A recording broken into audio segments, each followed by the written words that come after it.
ನಿರ್ಭಯವ ಪಾಲಿಸು ಪ್ರೇಮಿ ಸುಬ್ರಹ್ಮಣ್ಯ ಸ್ವಾಮಿ ತೇ ನೌಮಿ ಶರಣಾಗತರ್ಗೆ ನಿರ್ಭಯವ ಪಾಲಿಸು ಪ್ರೇಮಿ ಅಪ್ರವಾಹನಾದಿದೇವ ಸಭ್ಯ ಸಂಭಾವಿತ ಜಗದಭ್ಯುದಯ ತೇಜೋಮಯ ಕರ್ಪೂರಾಂತಕ ನಿಶೋಕ ಅಪ್ರವಾಹನಾದಿದೇವ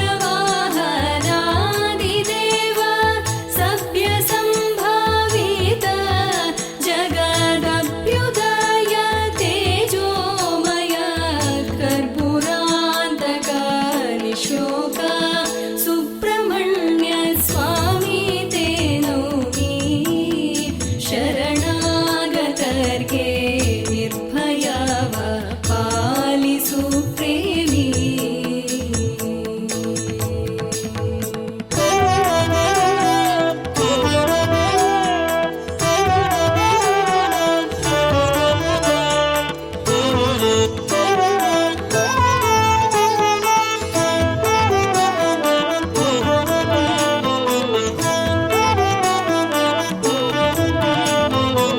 ಭಾವಭಕ್ತಿ ಭಾಗ್ಯ ಶೂನ್ಯರು ನಿನ್ನಯ ಪಾದ ಸೇವೆಗಾಲಸ್ಯವ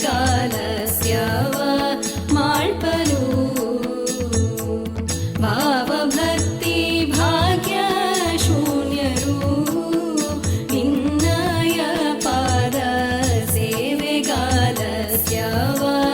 ಮಾಡ್ಪರು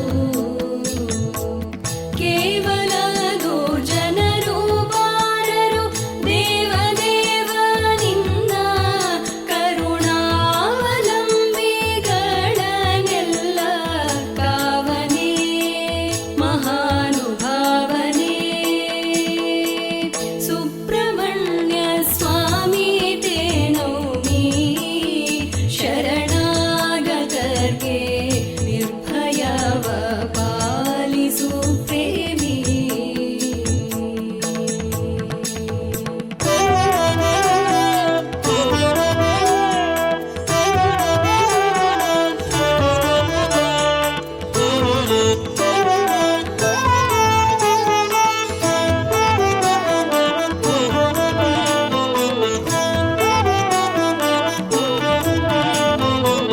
ಪಾವಂಜಾಖ್ಯ ಸುಕ್ಷೇತ್ರವಾಸ ಪೊರೆಯೋ ಪರಮೇಶ ಪಾವನ ವಿಜ್ಞಾನ ಪ್ರಕಾಶ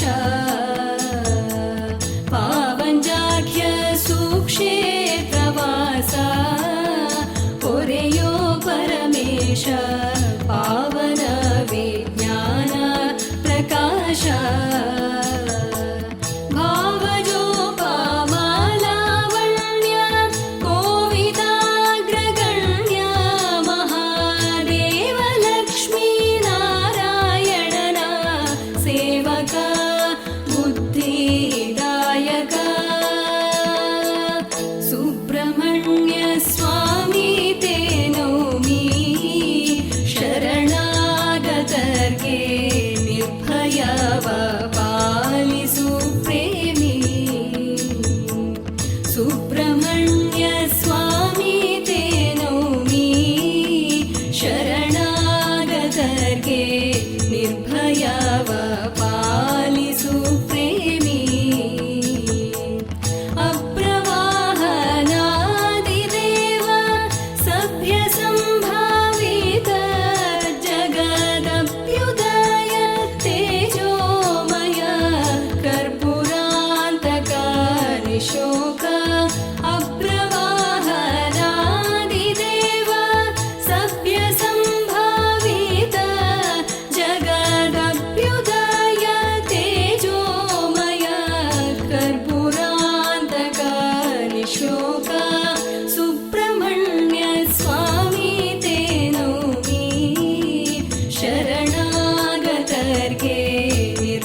सहनाववतु सहनौ भुनक्तु सह वीर्यं करवावहै तेजस्विनावधीतमस्तु मा विद्विषावहै। ॐ शान्ति शान्ति शान्तिः। ॐ यं ब्रह्मा वरुणेन्द्ररुद्रमरुतः स्तुन्वन्ति दिव्यैस्तवैः वेदैः साङ्गपदक्रमोपनिषदैः गायन्ति यं सामगाः ध्यानावस्थिततद्गतेन मनसा यस्यान्तं न विदुःसुरासुरगणाः देवाय तस्मै नमः देवाय तस्मै नमः। So after having glorified the spiritual knowledge in the first two verses, Bhagavan in the fourth verse gives what that knowledge is. So what does Bhagavan say? Verse number 4, Maya tatam idam sarvam jagat avyaktamurtina. The entire world is pervaded by me in my unmanifest form. Avyaktamurtina. I may not be available for the senses to experience. You may not be able to see it, hear it, etc. But I am present. Then Bhagavan makes three important statements. What are they? First statement, Matsthani sarva bhutani. Whatever you see in this world, they reside in me. They exist in me. Second statement, Nachaham teshu avasthitaha. I don't exist in them. And the third statement, Nachamatsthani bhutani. In fact, from the absolute standpoint, they also don't exist in me. Three statements. I exist in them, they don't exist. They exist in me. I don't exist in them, they don't exist in me. So we find that the first statement and the third statement, they are contradicting. So then these three statements can be true only if one is real, the other is unreal. So these three statements, if you want to put it in capsule form, it is Brahma Satyam Jagat Mithya. This is the truth. What exists is only God.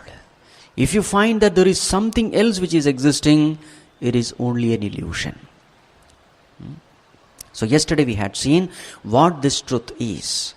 This truth is nothing but the consciousness in each and every one of us, which we experience every moment, in every state of experience.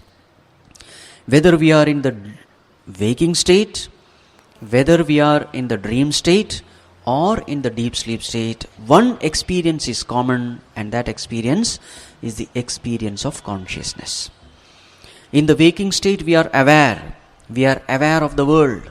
We are aware of the experiences. That light of awareness is the truth.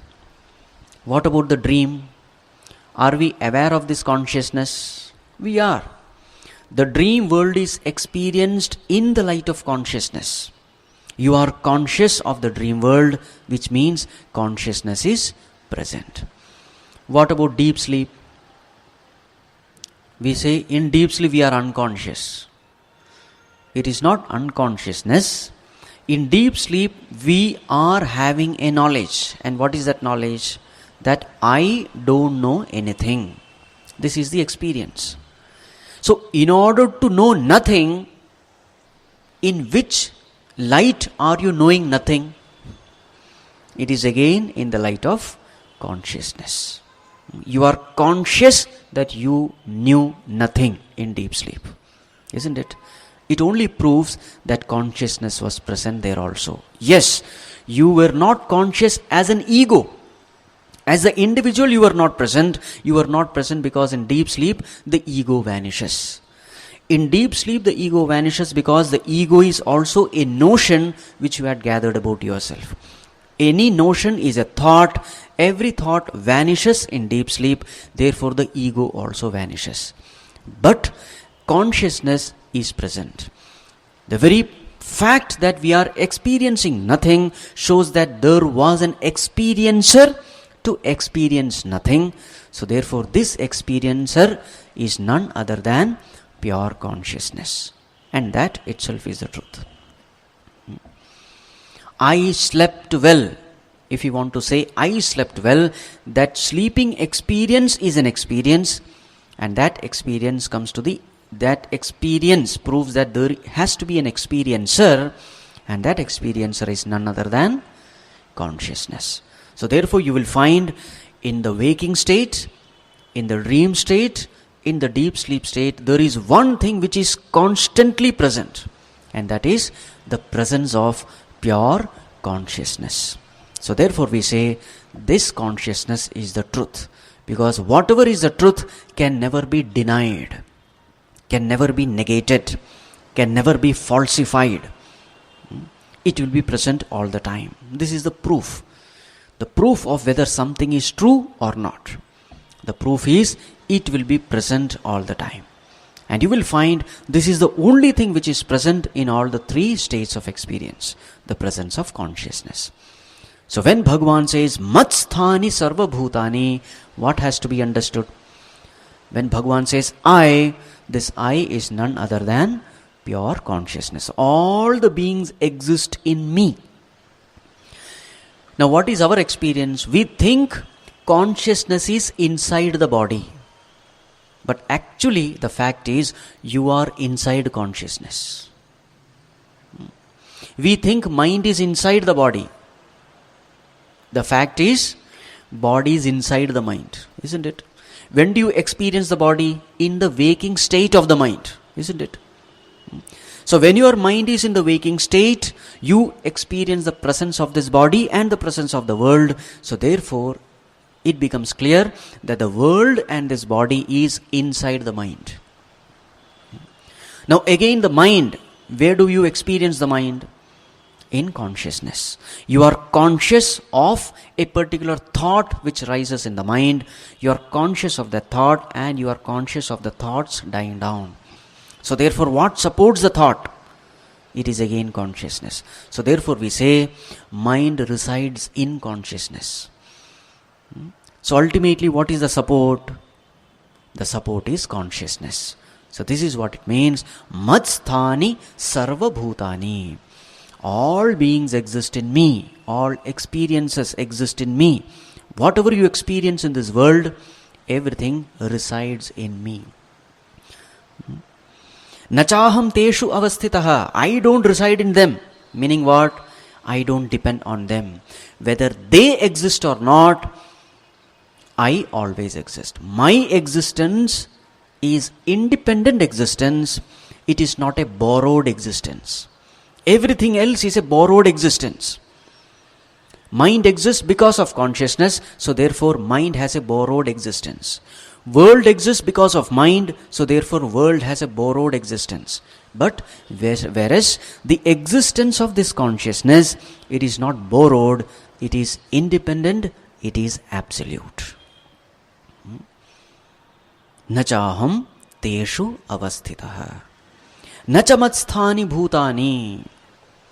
Now Bhagavan takes the absolute standpoint. So the statement number 1 is a relative standpoint.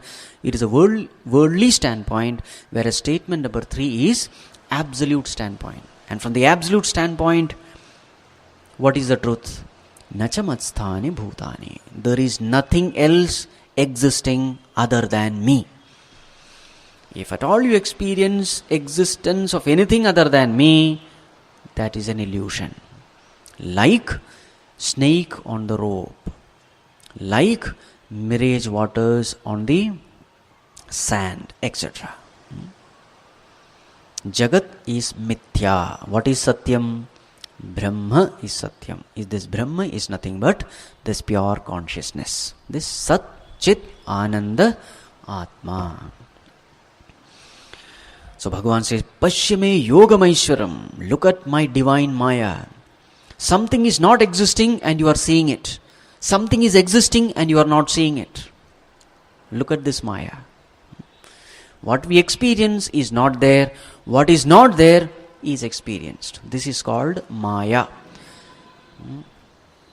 Ya, Ma, Sa, Maya. This is the definition of Maya.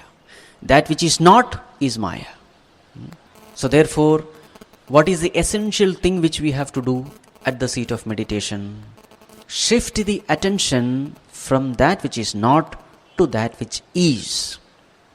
So paying attention to this consciousness, paying attention to this existence in you, Sat aspect, Sat Chit Anand it is.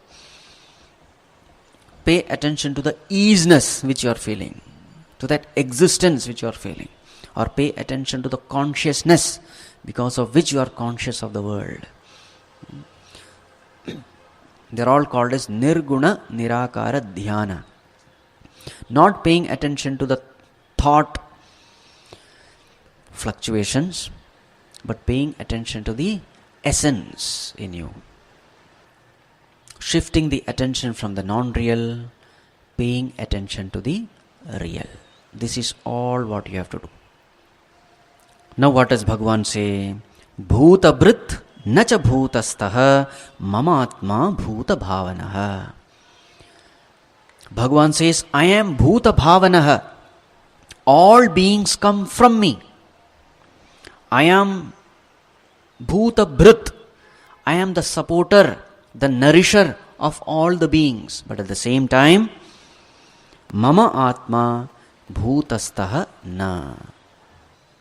I am not affected by that. I don't reside in them. I don't exist in them. Meaning, I am not affected by them. Now again we have to find, whenever Bhagavan talks of the world, it is from a relative standpoint. And whenever Bhagavan says nothing else exists other than me, it is from the absolute standpoint. So this we have to understand. Sometimes teaching is given from the level of the seeker. At that time, world is existing and then Bhagavan says, I am the creator of the world. Sometimes the teaching is given from the absolute standpoint. And from absolute standpoint, what is the teaching given? There is no world.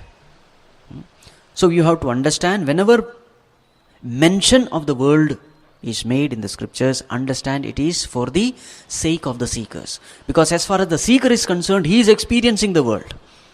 So therefore, at the level of the seeker, Bhagavan says, I am the creator. So this we have to understand. Now what does Bhagavan say?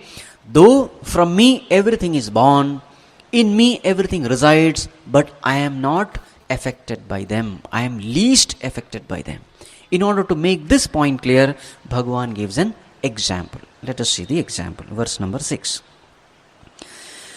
Yatha kashasthito nityam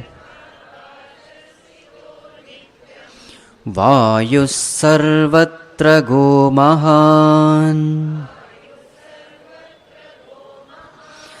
tatha sarvani bhutani matsthani tyupadharaya yatha kashasthito nityam vayus sarvatra go mahan tatha sarvani bhutani matsthani tyupadharaya. Yes, what is the example given? So the point to be conveyed is, even though I support all beings, even though in me the entire world exists, but at the same time I am not affected by any happenings of the world. So in order to point out this, one example is given. Yatha vayuhu akasha sthitaha. Just like the air is residing in the space, air. Now this air is, what are the adjectives? Sarvatragaha, all pervading. Mahan, mighty. So this mighty wind, where does it reside? It resides in Akasha, in space. But is this Vayu, is this wind able to create any change in space? Is it able to affect the space? No. The space is not affected even if the wind is very mighty, very powerful. Wind cannot affect the space. In the same way, tatha sarvani bhutani matsthani. In the same way, all beings exist in me. Meaning what? Whatever is happening to the world, it doesn't affect the Lord at all. Now here, matsthani has to be understood as consciousness. Whatever happens in consciousness cannot affect consciousness. Consciousness is unaffected by the happenings of the world. Though the world resides in the Lord, the world comes, appears in consciousness, resides in consciousness, and pralaya also, dissolution of the world also appears in consciousness, but consciousness is unaffected. This is the point. Why all these things are mentioned? This is mentioned in order to point out that the one who abides in consciousness will be free from all kinds of sufferings. He'll be free from all kinds of sufferings born out of change in the world, because the world is full of changes. Samsarati iti samsara. Continuous change is a very property of the world, and wherever there is change, there will have to be suffering. So unless you are able to accept this change, something which is unaffecting consciousness, you will not be able to have peace of mind. But suppose you are abiding in this consciousness, a consciousness which is unaffected by these changes of the world, then you will find even in the midst of tragedies, even in the midst of problems, sufferings, your mind will be at peace. A mind residing in consciousness will be at peace. This is called Ashubhat Moksha. Freedom from all kinds of inauspiciousness. So to prove all this topic has been taken up. Now Bhagavan says how he creates and dissolves the universe. Let us chant 7 and 8. Sarva bhutani kaunteya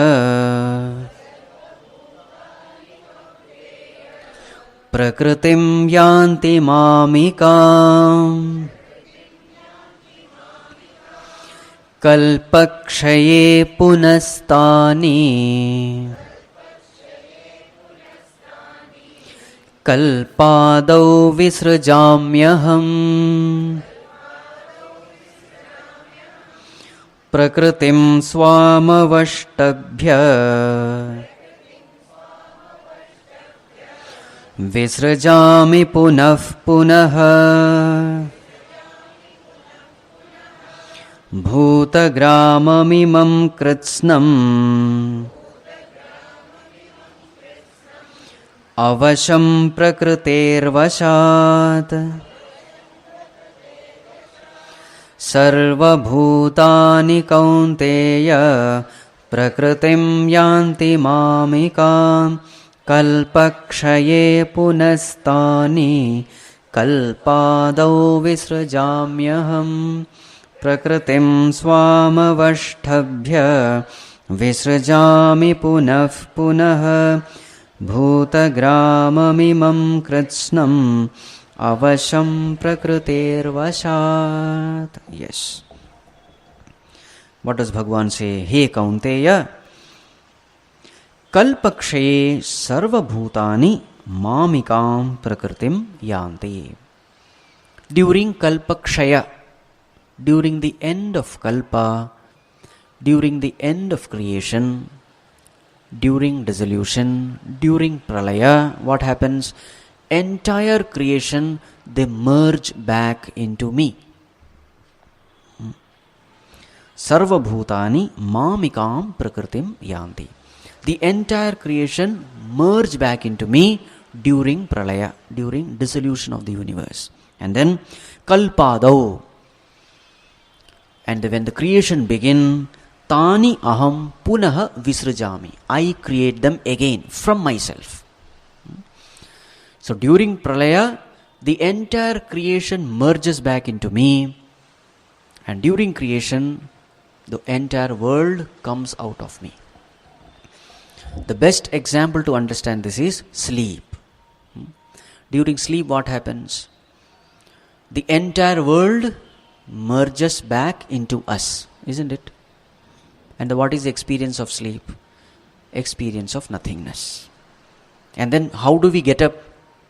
Again, the entire world is projected out. Visrajami is created. Whatever was there previous day, the same thing only appears the next day. So this is called Nitya Pralaya, which is happening at the individual level. So in the scriptures there are various kinds of pralayas given. At the individual level, every day we go through pralaya. This is called Nitya Pralaya. Again, when the individual dies, that is also called Nitya Pralaya. When a person dies, all those samskaras, they merge back into this. Again, he is born in a different body, but with the same samskaras. Then there is something called Naimittika Pralaya. So in the Puranas, etc., the description is given. Brahmaji having created the universe. So one day of Brahmaji is 2 kalpas. Day and night, 24 hours. 2 kalpas. And 1 kalpa is supposed to be 1000 Chaturyugas. And 1 Chaturyuga, the combination of Satyuga, Dwapara, Treta and Kali Yuga. Together they are 43,20,000 years. All those calculations are given there. So what is Kalpakshaya? Kalpakshaya means Brahmaji also goes to sleep. So in the morning time, he does all the creation and then he also needs rest. So 1 kalpa he creates, next kalpa he takes rest. So this is called Kalpakshaya. So again the world is dissolved. And this dissolution is called Naimittika Pralaya. Every day of Brahmaji. So when he goes to sleep, it is called Naimittika Pralaya. Then again Brahmaji has got 100 years. A time has to come when Brahmaji also has to give up his body. Then that is called Prakrita Pralaya. This is the third type of Pralaya. And then when knowledge dawns in an individual, his manifestation in the body form ends forever. He becomes completely liberated forever. That liberation is called Atyantika Pralaya.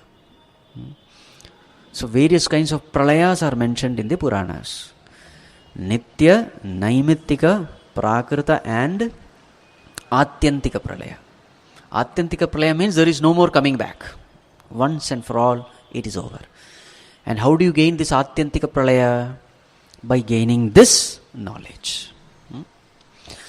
Right. So now what does Bhagavan say? Kalpakshaye, at the end of 1 kalpa, at the end of 1000 Chaturyuga. So 1000 into 43,20,000. That many number of years.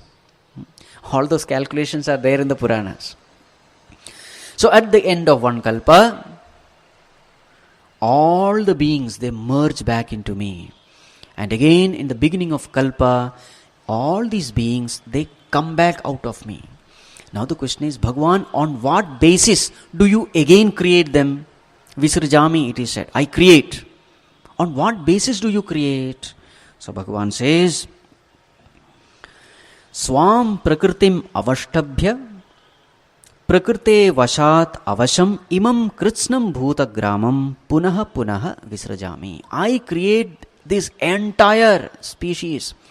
All these beings I create again and again. But based on what? These bhuta gramam which are prakritehe vashat avasham. Avasham prakriteher vashat. So Bhagavan, now here Prakriti means the vasanas or the samskaras or the tendencies, inclinations which we gather in our lifetime. This is called Prakriti. What kind of vasanas you have gathered while living. So according to the vasanas, you are given the next birth. Punaha Visrajami. So if a person has been living a tamasic way, what kind of body he will get in the next birth? A tamasic body and a tamasic environment. If a person has been living a rajasic way, his environment will be rajasic and body also will be rajasic. So according to the samskaras which you gather, according to the kind of lifestyle which you have lived, according to the kind of thoughts which you have entertained in your previous birth, that itself will decide what kind of birth you are going to have next. So it is a continuation. That is the point. It's a continuation. It is not suddenly you become something. No, there is no sudden thing. Just like our day-to-day experience, what kind of person will I be today? It will be the continuation of what I was yesterday. There is a continuation. Day to day there is a continuation. In the same way, life to life there is a continuation.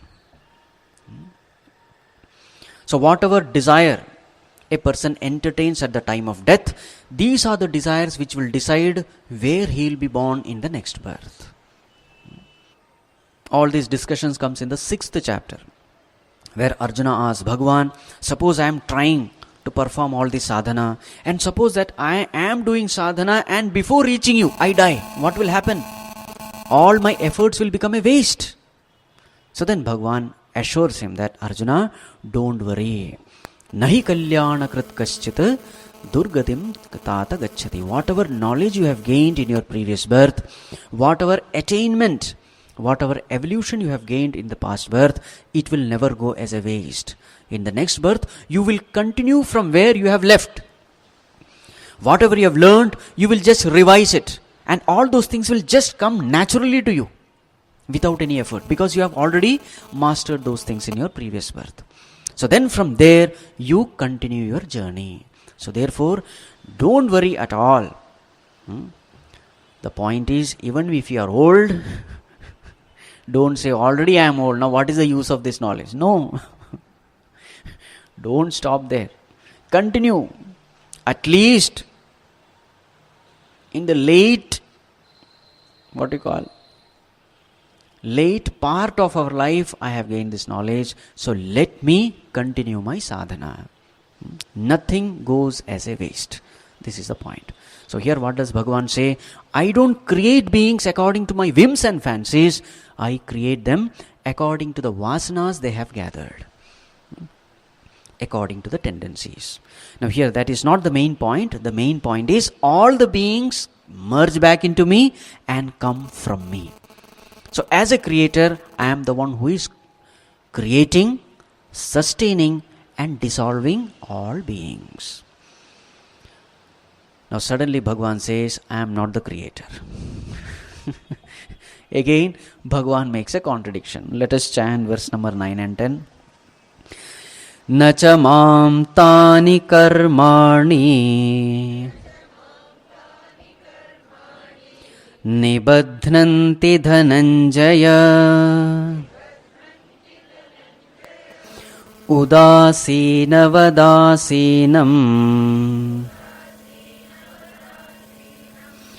असक्तं तेषु कर्मसु मयाध्यक्षेण प्रकृतिः सूयते सचराचरम् हेतुनानेन कौन्तेय जगत् विपरिवर्तते न च मां तानि कर्माणि निबध्नन्ति धनञ्जय उदासीनवदासीनम् असक्तं तेषु कर्मसु मयाध्यक्षेण प्रकृतिः सूयते सचराचरम् हेतुनानेन कौन्तेय jagat viparivartate. So now when in the previous verse Bhagavan says that entire creation comes from me, they dissolve in me, I am the creator of this universe, sustainer and dissolver. So naturally a question comes, Bhagavan, you are doing so much of actions, won't these actions bind you? Won't you get tired, stressed, worried, anxious? Because we also know what is working in this world, isn't it? In our little world with our little responsibilities, we are so tired. We get exhausted by the end of the day. So naturally, if you are the one who is the creator of this countless billion cosmoses, so naturally you must be really tired. Now Bhagavan here gives the secret of performing action without getting tired. We have something in common. He is also busy, we are also busy. The only thing is, he is busy with the totality, we are busy with our individual world. That's all. So now what does Bhagavan say? So this question that he must be tired, exhausted, etc., he is making it clear. What does he say? Nachamam tani karmani nibadhanti. Arjuna, it is true that I am the creator, but these actions don't bind me. What is the sign of bondage of action?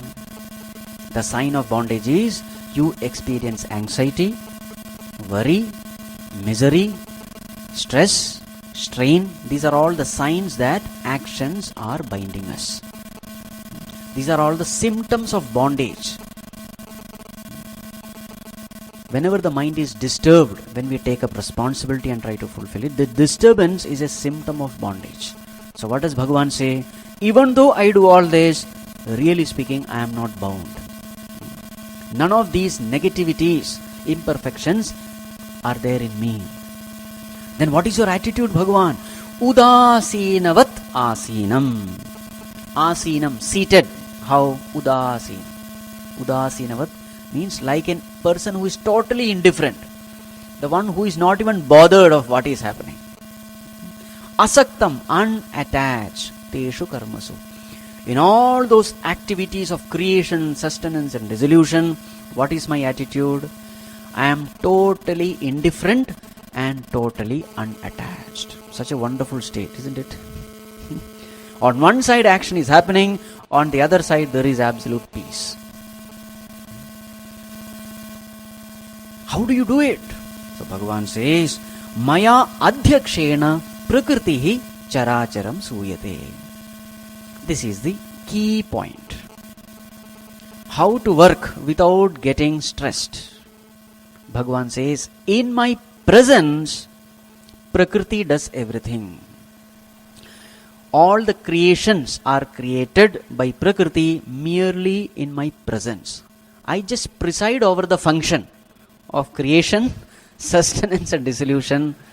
I just preside. Preside means what? You are just there, and in your presence everything is happening.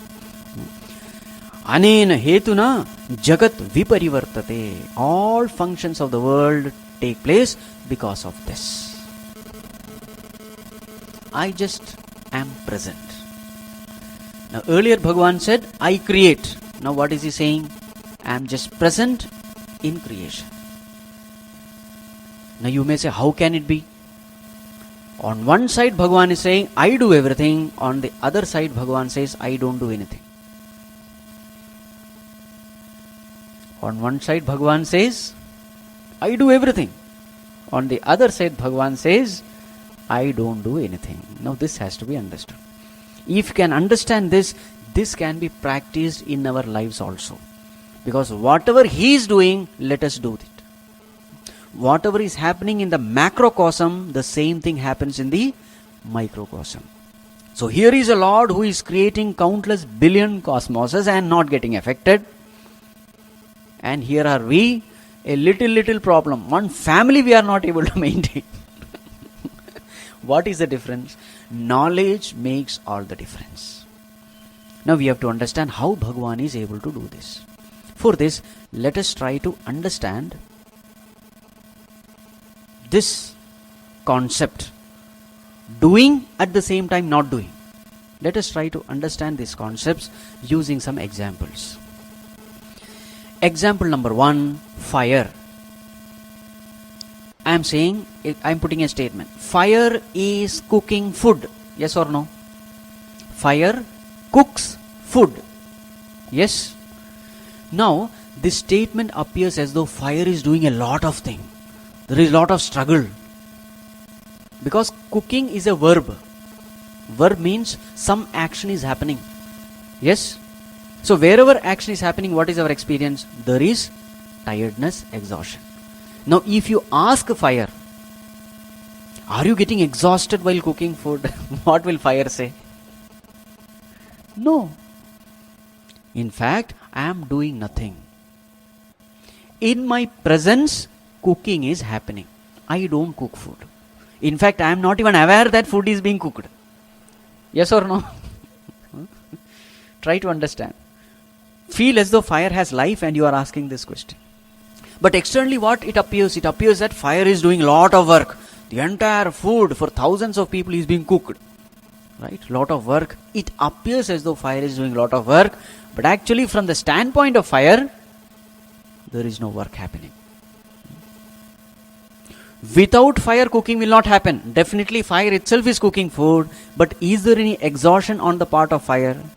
It is not there. Why? It is not that because heat is the nature of fire.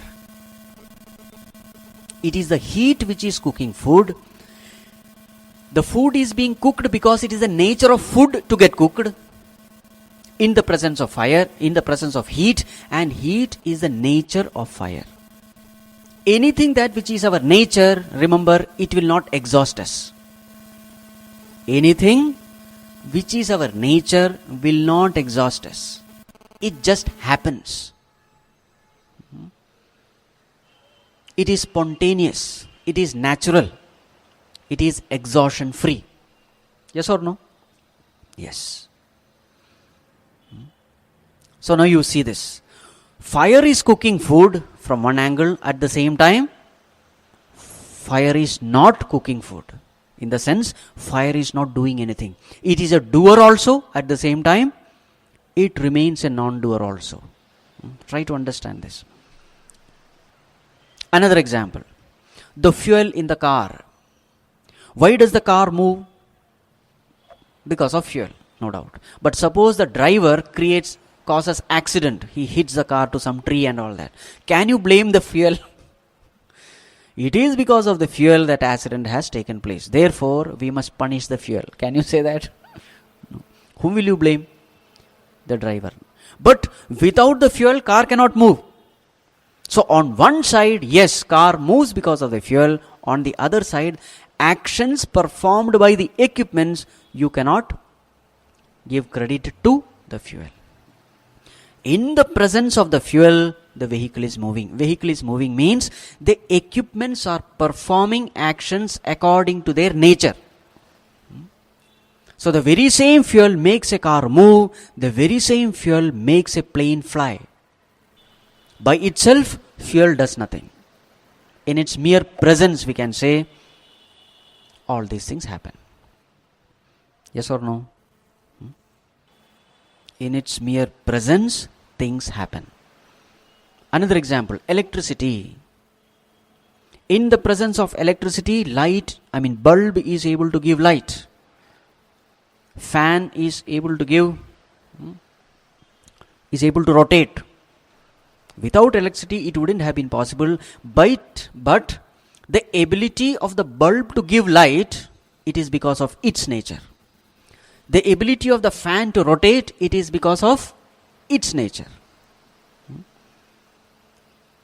It is not because of electricity. Electricity only gives power for it to function. In the same way, what does Bhagavan say? Maya adhyakshena, in my presence, Prakriti functions according to her nature. I am not involved. It is the nature of the Prakriti to create, maintain and to dissolve. I have no, role to play. What is my role?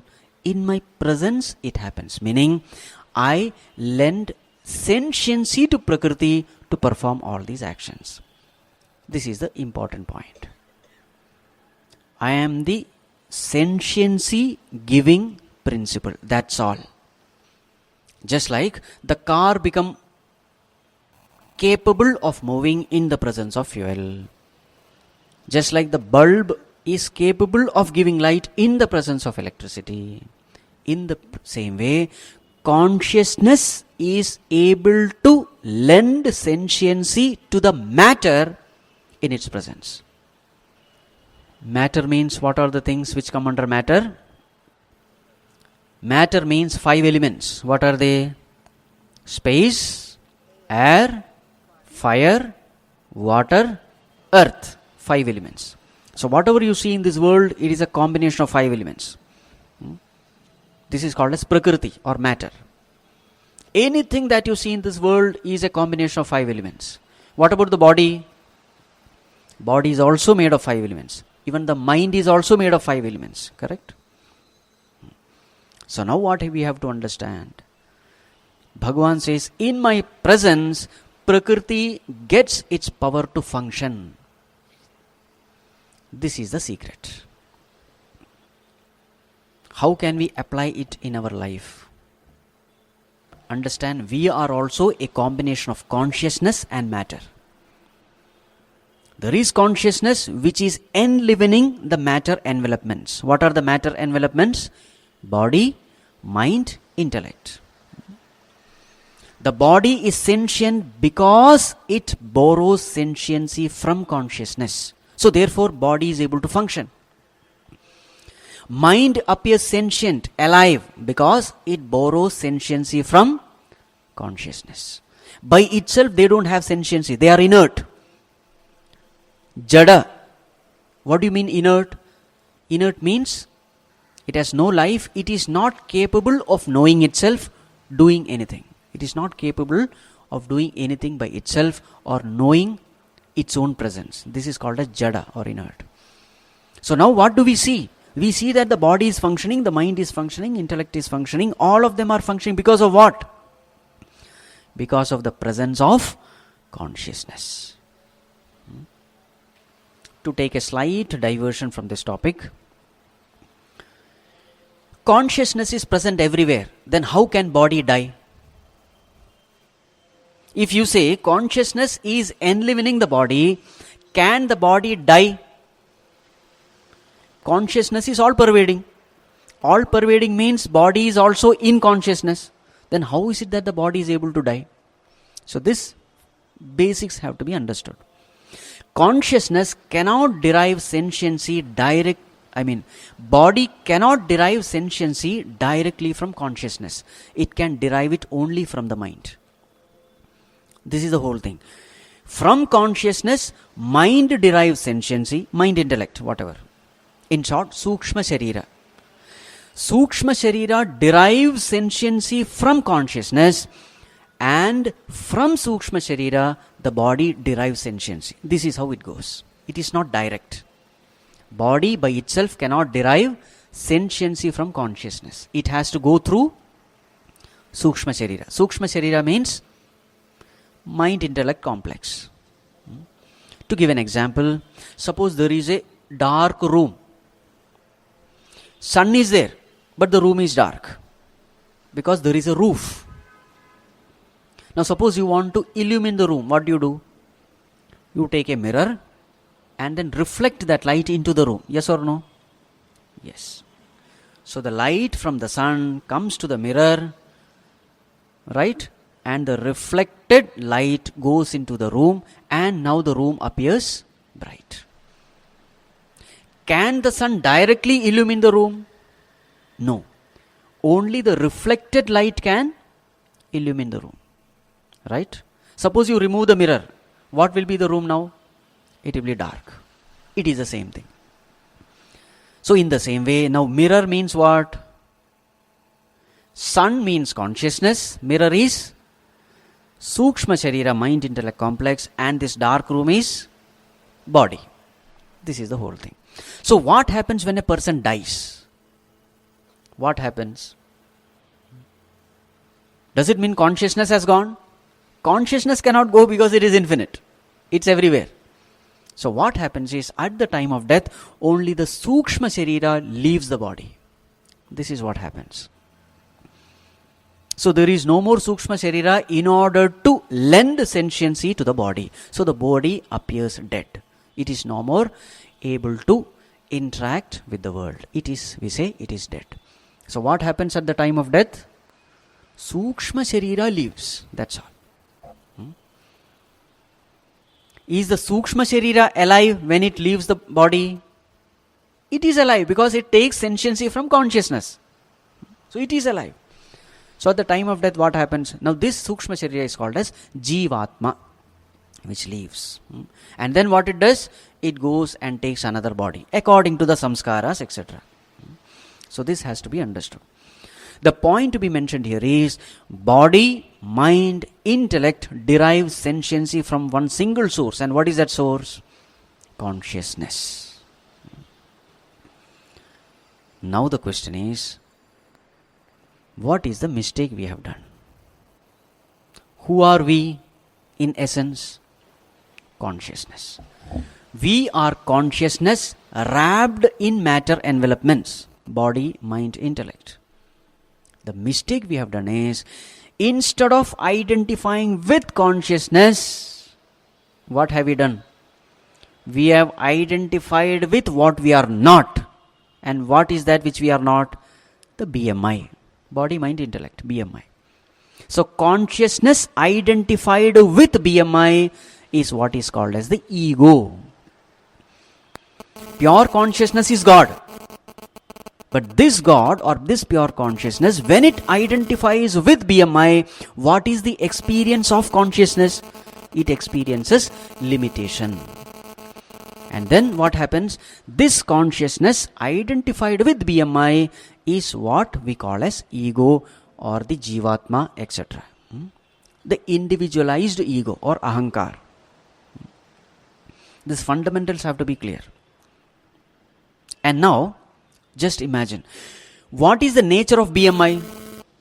Body, mind, intellect. What is the nature? Nature is it. Activity is the continuous nature. It is the nature of BMI. At the body level, activities will take place. At the mind level, activities will take place. At the intellect level, activities will take place. As long as you are not identified with BMI, activities don't belong to you. As long as you don't identify with BMI, you are akarta abhokta. But the moment you identify with BMI, what happens? Activities of the body as though become your activity. Activities of the mind and intellect becomes as though your activity. At that moment, karta is born, doer is born. Till then there is no doership. Till then there is no karma also. Prakriti is doing. This BMI belongs to Prakriti. Are you able to follow what I am saying? The moment identification happens, activities of that thing which you are identified becomes as though your activity. Take the same example of that movie theater. The moment you are identified with the character of the movie, his action becomes as though your action. His misery becomes as though your misery. His ideas become as though it is your idea. And therefore, you go through the same state. Actually speaking, you have nothing to do with that person, isn't it? In the same way, I, the pure consciousness, actually it has nothing to do with the Prakriti. In fact, what is my only role? My only role is giving sentiency to the BMI. And that which is very natural to me because it is my nature. What is the nature of consciousness? Lending sentiency to the matter. Just like the nature of sun is to give heat and light, it is its nature. In the same way, the nature of consciousness is to lend sentiency, that's all. As far as lending sentiency is concerned, there is no exhaustion for you. It is your nature. Why do we get exhausted? We get exhausted because of our identification with something which we are not. Namely, body, mind, intellect. And then we say, I have done it, so I have to take the result.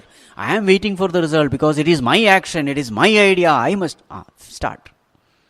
The moment the ego is born, karma is born, karma phala is born, then punarjanma, bas, janana marana cycle starts. If you have identified, actions don't belong to you, it belongs to Prakriti. The body has its nature, and according to that nature it functions. The mind has its nature, it functions according to its nature. Just like your heartbeat. Tell me, what is your role in your heartbeat? It is functioning. Why is it functioning? It is deriving sentiency from consciousness, and it is functioning. It is doing its job. Heart does its job, kidney does its job, liver does its job, right? What is your role? You don't have any role to play. In the same way, the mind is thinking, actions are happening at the body level. Really speaking, you have nothing to do with what is happening at the body level or the mind level. So therefore, what is the understanding of a jnani? Naiva kinchit karomiti yuktah manyeta tattvavit. A person who is a tattvavit, knower of the truth. What is his experience? Naiva kinchit karomi. I don't do anything. Sarva karmani manasa sanyasya aste sukham vashi. All these actions at the body level, mind level, he has just renounced. Navadware pure dehi naiva kurvanna karayan. 5th chapter. He is residing in the city of 9 gates. Which is the city of 9 gates? This body. So he is residing in the city. He is the emperor. In his presence, things are happening. Bas. It's called a city of 9 gates. What are the 9 gates? 2 eyes. Gates are the thing with which you interact with the outer world, isn't it? In any city, what is the gate meant for? Gate is meant for interaction with the outer world. So what are the holes, gateways through which we interact? 2 eyes, 2 ears, 2 nostrils, 1 mouth, genital organ, anus. 9. Navadwara, 9 gates. So what is the experience of a jnani? He resides in this city of 9 gates. Naiva kurvan, not doing anything, nor making others do anything. This is the experience. In the 3rd chapter it is said, Guna guneshu vartante iti matva na sajjate. Gunas, Prakriti gunas are interacting with Prakriti. Thus he doesn't get attached. Body is made of matter, mind is made of matter, intellect is made of matter, matter interacting with the outer world, which is again matter. So matter interacting with matter, I have nothing to do. He just relaxes in the city of 9 gates. Please understand, it doesn't mean he doesn't act. Doesn't mean he is inactive. He may be the busiest person in the world. Just like that fire. It is doing all the cooking. But what is the experience of fire? I don't do anything. What a wonderful thing, isn't it? You are doing so many actions, but these actions are not binding you. It is not creating any kind of stress in you. Why? Because you are abiding in consciousness. This is the point. The moment you identify stress and strain, you cannot avoid. The moment you disidentify, actions of the body no longer become your actions. You take rest in consciousness. And remember one more thing. The moment you disidentify with BMI, will the ego exist? No. Ego dies. What is ego? Consciousness identified with BMI is ego. The moment you disidentify, what happens to the ego? Ego is dead. Sinner is dead. Therefore it is called Uttamam Pavitram. Are you able to follow? Where did you find this term? Uttamam Pavitram, greatest purifier. Which verse? Verse number 2. Pavitramidam Uttamam. This knowledge is the greatest purifier. Why? Because this knowledge puts an end to this ego. How does it put an end? Through this knowledge, you disidentify with your matter envelopments, and therefore the limitations of the matter envelopments, the activities of the matter envelopments are no longer your activity. And thus, you become free. You become liberated. This is exactly what the Lord also does. And this is exactly what we are also supposed to do. See what Bhagavan says. Maya adhyakshena, in my presence. I am the presiding deity. In my presence, Prakriti does everything. Bas. In my presence, Prakriti does everything. I have to just be present there. Just like a king, King is seated, dance and music is going on. King by himself is not doing anything. But if king was not there, will that dance and music happen? No. So king is just seated, watching everything, witnessing everything. He is the president, presiding deity. President of any organization need not do anything. He has to be just present. Presiding deity. Adhyaksha. Adhi, upari, ikshate. Iti adhyaksha. Just watches. Has it become very difficult? See, it becomes difficult when you are trying to intellectualize it. Of course, no doubt, intellectual understanding is important, but real experience happen when you have bhakti for the Lord. It is the devotion which will give you this experience. Of course, Bhagavan is going to describe the devotion later on. But now, intellectually, we must understand what this state is. We are none other than consciousness. What is the mistake we have done? Identification is the mistake. And once you are identified, the property of that thing which you are identified becomes as though your property. Consciousness by itself is infinite. It is immortal. It is eternal. It has all that which you are craving in your life. Whatever you crave for in your life, it is already there in you. In fact, you are that. But then why are you not able to experience it? The peace, joy, eternity, or whatever. Why are you not able to experience it? You are not able to experience because of your identification with the body, mind, intellect equipment. BMI by itself, it is limited. Body is limited. So therefore, when you identify with the body, you experience limitation. Mind by itself is limited. Intellect is limited. Because of your identification, you experience limitation. So therefore, the solution is disidentify with them. And how do you disidentify? Abiding in consciousness. But Swamiji, suppose if I keep on abiding in this consciousness, who will do my work? For you sannyasis, it is okay. Sit down and abide. What about us? We have family, children are there. You know one thing? Never forget this. When you abide in consciousness, you are in tune with God. You become a perfect instrument in the hands of God. And when you become perfect instruments in the hands of God, all your activities, they will have a seal. The seal of the will of God. Your actions will have a kind of harmony. Your actions are in harmony with nature, with cosmos. You are in rhythm. You are in rhythm with the cosmic rhythm. Just like a person who is flowing along with the river. Will he have any kind of struggle? River is anyway flowing. He just have to be present, isn't it? Or to give another example, train is anyway carrying your luggage. What are we doing by identification?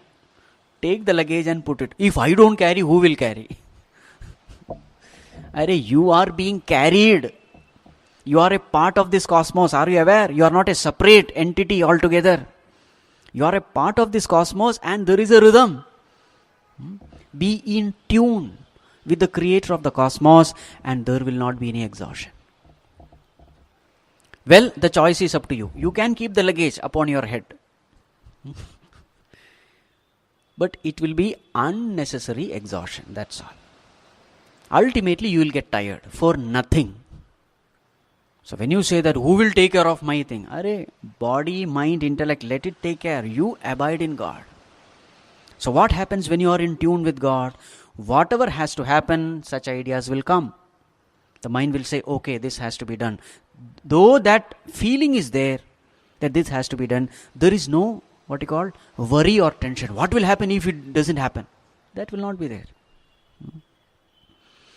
Every one of us, we are in the lap of God. Let us not forget it. In the womb of the mother, who had taken care of us? It was the Lord who took care of us when we were in the womb. Even the mother herself doesn't know what is happening inside the womb. Isn't it? And the moment the child grows, that very same womb pushes the child out. Correct? Who did it? It is the Lord. And again when the child is born, mother's breast is filled with milk. Who did it?